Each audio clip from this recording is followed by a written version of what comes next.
The investigative paradox. How did an individual with a known history of illegal gambling and point-shaving scandals manage 4 of the largest casino hotels in Las Vegas during the 1970s without ever holding a valid gaming license? This question sits at the center of the career of Frank Lefty Rosenthal. His tenure in the Nevada gaming industry represents a critical case study in the transition from organized crime oversight to modern corporate regulation. Rosenthal's story is not one of a traditional gangster, but rather that of a highly skilled operational executive whose legitimacy was inextricably tied to, and eventually destroyed by, his proximity to the Chicago outfit. This analysis examines the mechanics of his oversight, the regulatory failures that allowed his rise, and the investigative breakthroughs that ended the era of the Skim. Institutional context. Las Vegas in the 1970s. To understand Rosenthal's position, one must first analyze the financial landscape of Las Vegas in the late 1960s and early 1970s. During this period, mainstream banks and traditional lenders often viewed the gambling industry as a high-risk or morally questionable investment.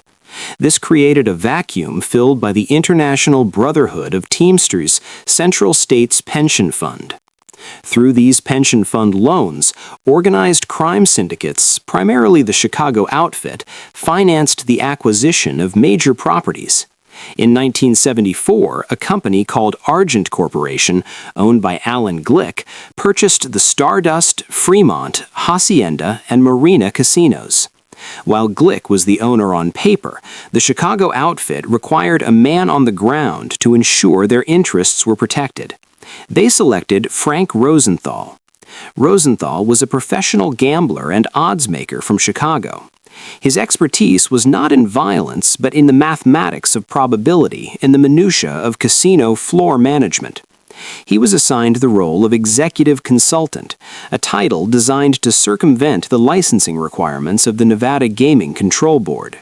Mechanics of the crime, the Skim. The primary criminal activity during Rosenthal's tenure was the Skim. In technical terms, skimming is the systematic diversion of cash revenue before it is officially recorded for tax purposes or corporate accounting. The process of diversion. The Skim operated within the count room of the casinos. Under Rosenthal's oversight, specific employees, often vetted by organized crime figures, would remove a portion of the daily take from the slot machines and table games. This currency was then bundled and transported via couriers to high-ranking members of the Chicago outfit and their associates in Kansas City, Milwaukee, and Cleveland. The role of management. Rosenthal's contribution to this system was operational efficiency. He introduced the sportsbook to the modern casino floor, transforming it from a side attraction into a major revenue driver. By increasing the total volume of money moving through the casino, he made the diverted skimmed funds harder to detect through traditional audits. His obsession with detail, ranging from the number of blueberries in a muffin to the exact odds offered at the betting window, served as a cover for the underlying illicit financial transfers. The investigation, Operation Strawman.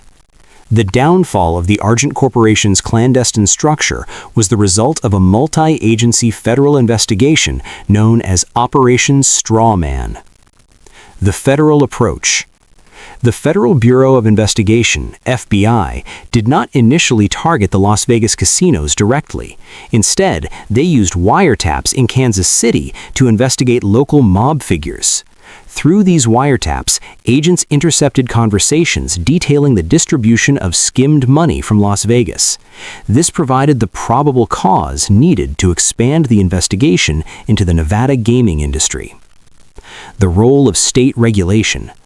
Simultaneously, the Nevada Gaming Control Board, led at the time by Harry Reid, began to exert unprecedented pressure on Rosenthal.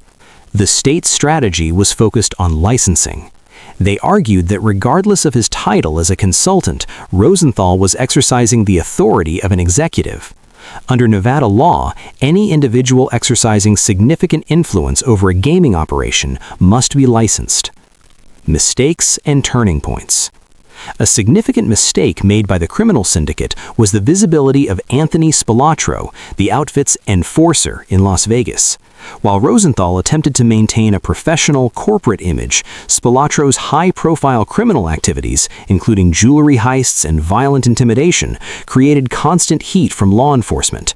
The friction between Rosenthal's desire for legitimacy and Spilatro's overt criminality created a vulnerability that the FBI exploited.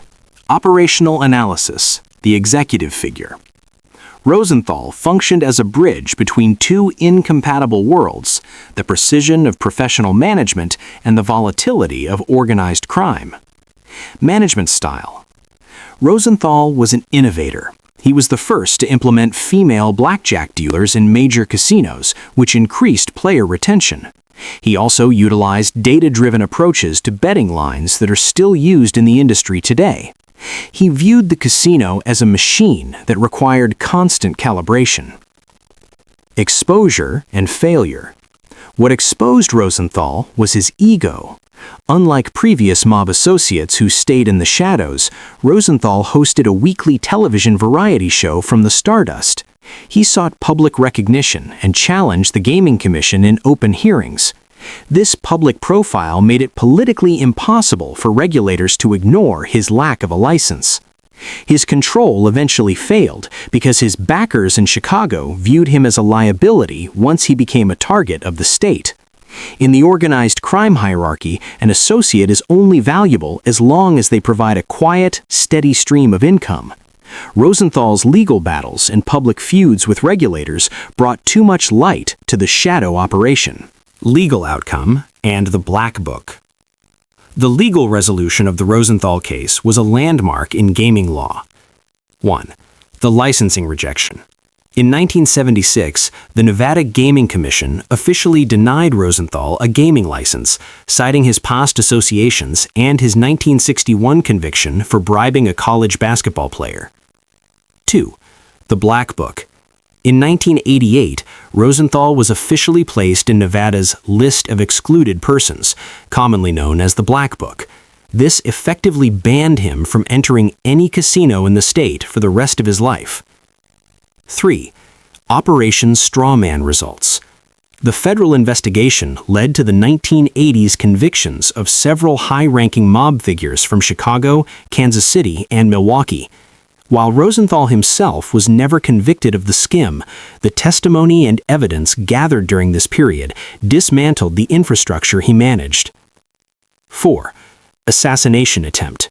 In 1982, Rosenthal survived a car bombing in Las Vegas. Though the case was never officially solved, it signaled the violent end of the Argent Corporation era. He subsequently moved to Florida, where he lived until his death in 2008. Lessons from the case. The rise and fall of Frank Rosenthal offers several critical lessons for law enforcement and corporate governance. The evolution of regulation. This case demonstrates that transparency is the most effective tool against organized crime. The shift from private pension fund financing to publicly traded corporate ownership changed the DNA of Las Vegas. Publicly traded companies are subject to SEC regulations and rigorous independent audits that make the Skim of the 1970s virtually impossible in the modern era. The myth of the clean associate. Rosenthal attempted to argue that his personal management of the casino was separate from the criminal activities of his associates. The legal outcome proved that in a regulated industry, proximity is policy. You cannot run a legitimate business using illegitimate capital. Modern implications. Today, the Rosenthal model of high-efficiency, data-driven gaming is the industry standard. However, it is now performed by licensed professionals within a legal framework. This case highlights that while criminal organizations may innovate, as Rosenthal did with the sportsbook, they cannot sustain those innovations because their underlying need for secrecy is incompatible with the requirements of a stable economy. Conclusion. The career of Frank Rosenthal marks the end of the frontier era of Las Vegas. He was a figure who possessed the genuine talent to lead a major corporation, but chose to do so under the patronage of a criminal syndicate. His failure was not due to a lack of competence, but rather the fundamental impossibility of maintaining a professional image while serving a hidden, illegal master. The investigation into his activities forced the state of Nevada to professionalize its regulatory bodies, leading to the multi-billion-dollar corporate-governed industry that exists today. By analyzing Rosenthal not as a character, but as an operational figure, we gain a clearer understanding of how law enforcement transitioned from chasing individual wise guys to dismantling the complex financial systems that allowed organized crime to flourish in the light of day.